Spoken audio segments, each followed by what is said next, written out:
Il m'a été raconté l'histoire d'un monsieur africain qui allait pour la première fois de sa vie aux États-Unis. Il devait y rencontrer pas mal d'amis et essayer de faire du business sur place. Arrivé à l'aéroport, il a été victime d'une fouille dans la douane classique. Il avait beaucoup d'effets sur lui, donc il a été mis à l'écart, fouillé pendant quelques minutes. On lui a posé pas mal de questions sur ce qu'il vient faire, ainsi de suite. Il a eu peur parce qu'il y a tellement d'histoires qui sont racontées sur les États-Unis qu'on ne le renvoie dans son pays, qu'on ne le rapatrie ou je ne sais pas trop quoi d'autre. Au final, l'agent de police qui avait fini de faire le contrôle lui a dit « c'est bon, vous êtes libre, vous pouvez partir ». Tellement heureux et soulagé, il a mis la main dans sa poche et il a sorti 200 $ qu'il a tendu au policier pour lui dire merci. Le policier l'a regardé d'un drôle d'air, genre « qu'est-ce que tu es en train de faire ?» Il a insisté en lui disant « allez-y monsieur, c'est pour vous, tenez ». Le policier lui demande donc « qu'est-ce que vous êtes en train de faire ?»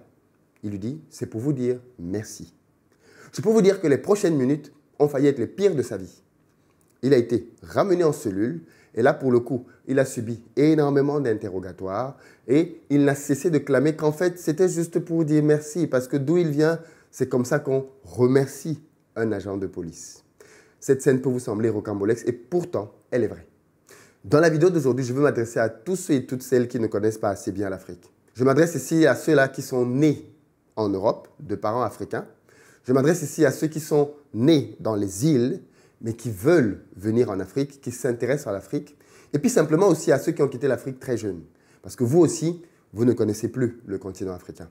Donc aujourd'hui, ce que je veux faire, simplement dans cette vidéo, c'est vous partager les choses qu'il faut impérativement savoir, mais qui ne figurent dans aucun manuel sur l'Afrique. Alors bien évidemment, ce que je vais vous dire ici n'est pas absolument vrai de tout individu sur le continent. Mais de manière générale, ce sont des choses qui se dégagent fortement. Et croyez-moi, si vous ne savez pas ces choses, alors vous allez commettre le même type d'erreur que le monsieur dont je viens de vous parler dans l'exemple introductif.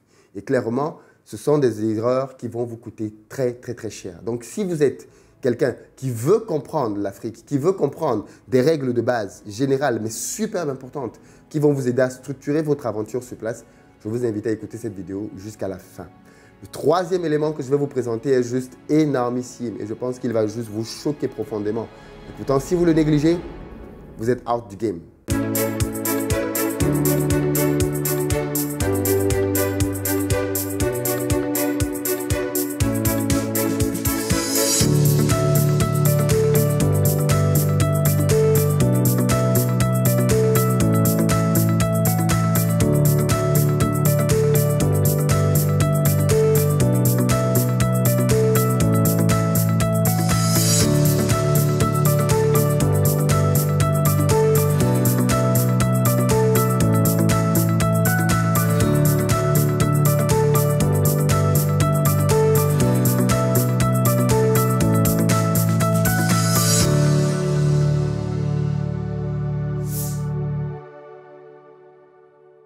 Salut à toi et bienvenue sur ma chaîne. Moi, c'est Philippe Simon. Ici, je te parle d'entrepreneuriat et d'investissement parce que je suis absolument convaincu que ce sont les deux piliers sur lesquels les Noirs doivent s'appuyer pour faire émerger leur communauté. Donc, si toi aussi, tu veux faire partie de cette belle aventure, changer ta vie, avoir un impact, je t'invite à faire deux choses. La première, abonne-toi à cette chaîne et active les notifications, la petite cloche. Rassure-toi d'avoir activé toutes les notifications parce que plusieurs personnes ne sont pas informées de tous les contenus qui sortent sur cette chaîne. Je ne sais pas si c'est YouTube qui bloque les gens ou alors simplement c'est le fait que vous n'avez pas activé toutes les notifications. Donc, vérifiez bien vous aussi que vous êtes abonné et que vous avez activé toutes les notifications. Investir au pays est de loin le premier canal de formation au business de la communauté noire. Donc, tu trouveras ici les meilleurs contenus, les meilleures interviews et tout ce dont tu as besoin pour réellement passer à un autre niveau dans ta vie. Deuxième chose, va dans la barre de description et clique sur le lien pour recevoir gratuitement le quiz que j'ai créé, intitulé Le Révélateur. C'est un quiz qui va te permettre de faire le point sur la gestion de tes finances, histoire de savoir si tu es ou pas une passoire. Et crois-moi, si tu es une passoire, tu as un gros problème dans ta vie. Il faut que tu saches gérer ton argent.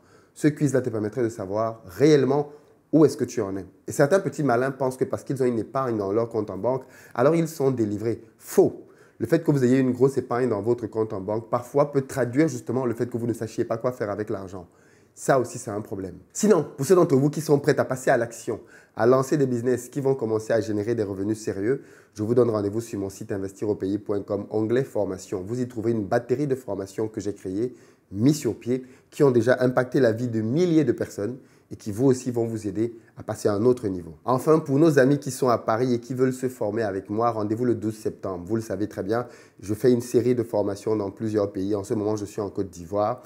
Je vous invite donc à prendre rapidement vos places parce que ça se remplit vraiment très très vite. Donc, que vous soyez à Montréal, à Londres, à Paris ou alors aux États-Unis, c'est valable pour la Suisse et l'Allemagne. Rendez-vous sur mon site investiropayes.com, onglet conférence. Vous y trouverez toutes les dates, tous les pays et comment faire pour réserver rapidement votre place à vous. Dans la vidéo d'aujourd'hui, je vais vous parler de 4 éléments super importants à prendre en compte quand on veut rentrer s'installer en Afrique ou alors simplement rentrer faire du business en Afrique. D'ailleurs, by the way, pourquoi est-ce que vous n'êtes pas encore rentré en Afrique? Qu'est-ce qui aujourd'hui vous bloque, vous limite? Avec toutes les opportunités, tout le potentiel qu'il y a sur ce continent, qu'est-ce qui vous bloque? Dites-le moi dans les commentaires. Pourquoi vous n'êtes pas encore ici? Pourquoi n'êtes-vous pas encore dans l'action, à faire que les choses changent, à changer votre vie, mais aussi à impacter les gens autour de vous? Le continent a besoin de vous et vous appelle. Mais avant de venir, si vous n'êtes pas encore sur place, je pense que cette vidéo va vous aider à comprendre justement les choses à bien intégrer pour réussir sur place. La première d'entre elles, c'est que tout en Afrique passe par des relations. Vous avez besoin de relations pour réussir sur le continent africain. Contrairement à l'Europe qui est un continent individualiste dans lequel tout est formalisé au travers de l'administration, au travers d'Internet, au travers des entreprises, en Afrique, on n'en est pas là du tout. Et je pense qu'on n'est même pas prêt d'arriver à ça. Tellement le relationnel est important. Quand vous avez un problème, par exemple, en Europe, une fuite de plomberie, qu'est-ce que vous faites? Vous allez sur Internet, vous tapez plombier, vous mettez le nom de votre ville et tout de suite, vous avez une liste d'adresses qui apparaissent. Quand vous avez une fuite en Afrique et que vous êtes nouveau, vous appelez quelqu'un que vous connaissez, qui appelle quelqu'un qui connaît et qui vous dit « Ah oui, je connais quelqu'un qui est plombier » et il vous met en relation. Vous voyez l'importance des relations? Même pour des choses aussi basiques, on passe par des relations. Le vécu en Afrique est extrêmement relationnel. Je dis bien extrêmement relationnel. Prenons un cas de figure très simple. Mon passage à la télévision RTI en Côte d'Ivoire. J'avais fait une annonce sur ma chaîne justement en disant « J'aimerais bien passer sur RTI pour parler de mon projet et faire savoir que notre société existe. » Un de mes abonnés m'a écrit un mail, même pas un, plusieurs m'ont écrit des mails, dont un en me donnant le contact de quelqu'un qui travaillait à la RTI en disant « Vas-y, dis que tu appelles de ma part et que tu veux passer à telle émission. » C'est ce que j'ai simplement fait. Hein. J'ai écrit, c'était comme un mot de passe en fait. J'écris de la part de tel. J'ai été recontacté tout de suite et quand je suis arrivé en Côte d'Ivoire, j'ai été programmé pour passer dans l'émission. Pourquoi? Parce que quelqu'un que je suis sur les réseaux connaissait quelqu'un qui travaillait sur place et qui pouvait me faire passer dans l'émission. C'est la force du relationnel. Le réseau, les relations sont indispensables. Je dis bien, quoi que vous vouliez faire en Afrique, vous allez avoir besoin de relations.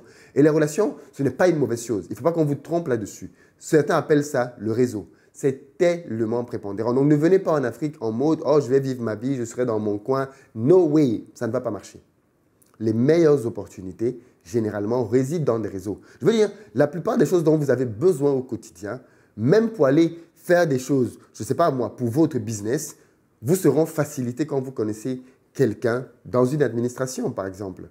Parce que là où vous allez, par exemple, pour faire une procédure qui va vous prendre 6 mois, quelqu'un que vous connaissez dans l'administration peut vous faire ça en 2 mois, parfois même en quelques jours.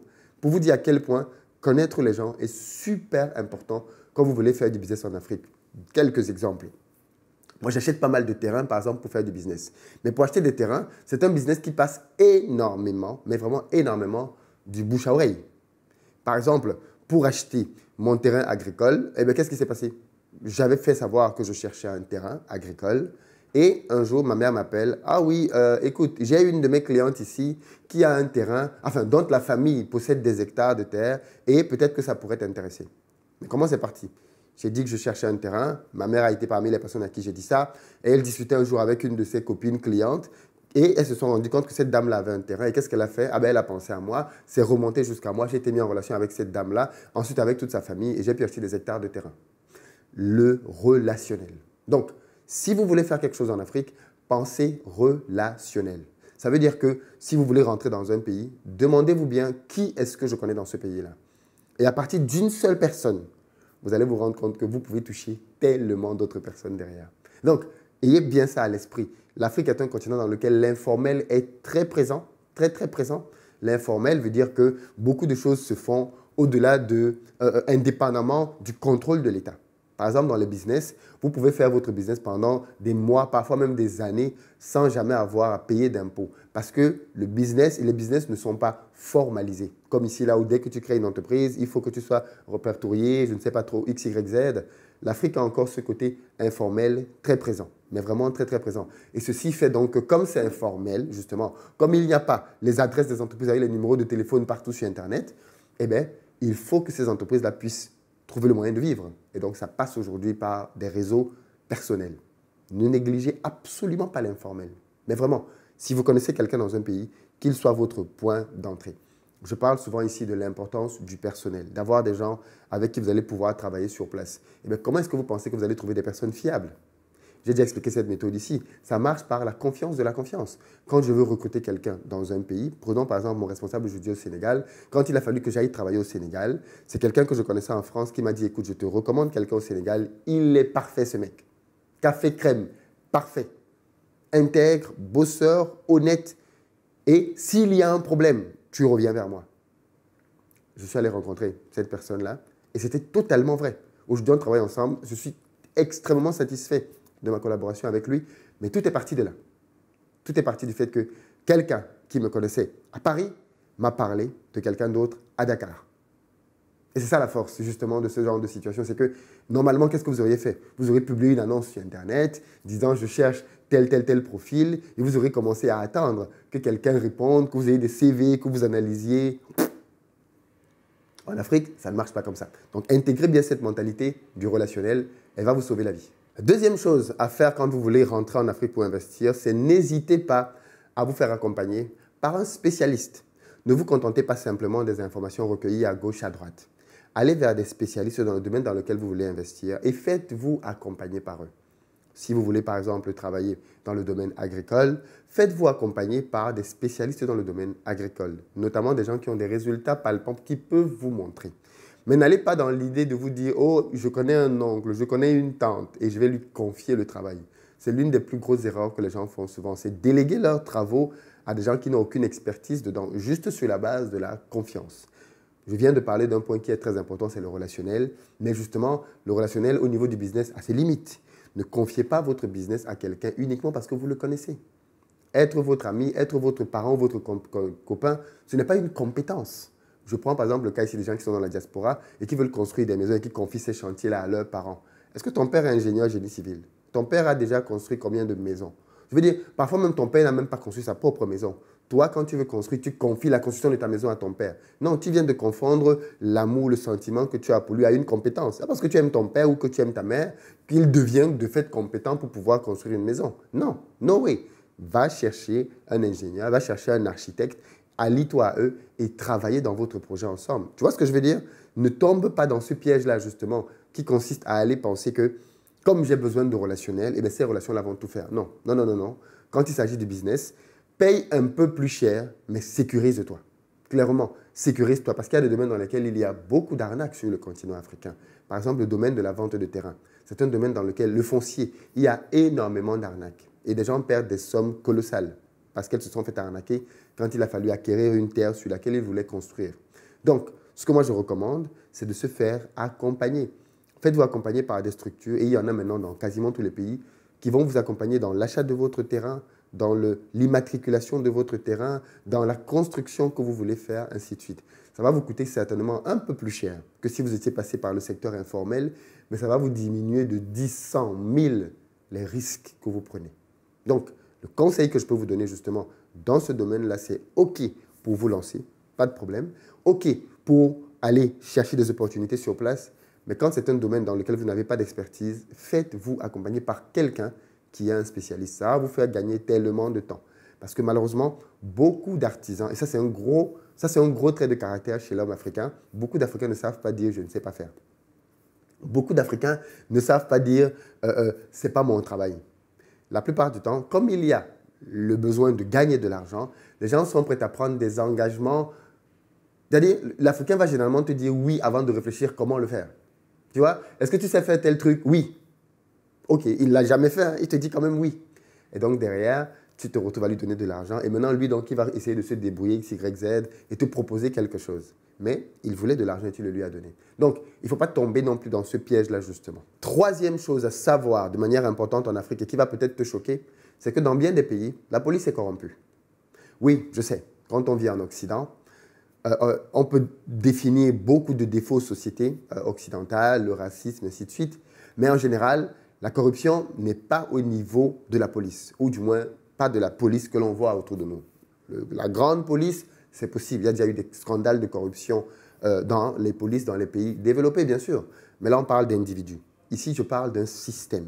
C'est-à-dire que dans beaucoup de pays en Afrique, il y a un système de corruption dans l'institution qui va du flic que vous rencontrez dans la rue jusqu'au général de l'armée. Si. Je suis très sérieux quand je vous dis ça. La corruption dans la police, dans beaucoup de pays, est vraiment généralisée. Ça suppose quoi? Ça suppose qu'à chaque fois que vous êtes contrôlé, généralement, vous devez lâcher un billet. Je me rappelle récemment, par exemple, quand j'étais au Cameroun, on allait au champ. Et on avait les ouvriers qui étaient dans la voiture à l'arrière. Donc on arrive à un poste de contrôle. Il y a effectivement une vérification des pièces. Les pièces du véhicule sont complètes, les pièces du conducteur principal sont complètes. Les miennes, pas de problème, même si dès qu'il voit que je lui présente un passeport, parce que j'avais laissé ma carte à la maison, dès qu'il voit que je lui présente un passeport, il me dit « Oui, mais vous savez, monsieur, le passeport, ce n'est pas un document d'identification, c'est un document de voyage. » Je dis « Hein, père, c'est quoi cette histoire ?» Il me dit « Oui, ce n'est pas un document, hein. Monsieur Simo, il commence à lire mon nom, ce n'est pas un document d'identification, monsieur, ceci est un document de voyage. » Je lui ai dit, ok, d'accord. Tu vas répondre quoi alors? Qu'est-ce que tu peux encore répondre à ce niveau? Tu dis que le passeport, ce n'est pas un document d'identification nationale. Je dis, ok, d'accord, le père. Très bien. Il commence à interroger les gars qui sont dans la voiture à l'arrière. Un d'eux n'avait pas sa pièce d'identité sur lui. Le gars, il allait bosser au champ. Je lui dis, il n'a pas pris sa pièce d'identité sur lui. Scandale dans la République. Quoi, il n'a pas sa pièce? Ah ouais, mais monsieur, je sens que vous n'allez pas aller au champ aujourd'hui, hein?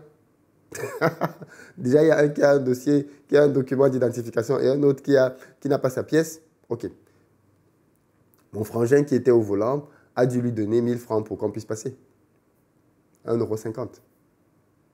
Et on a pu passer pour aller bosser.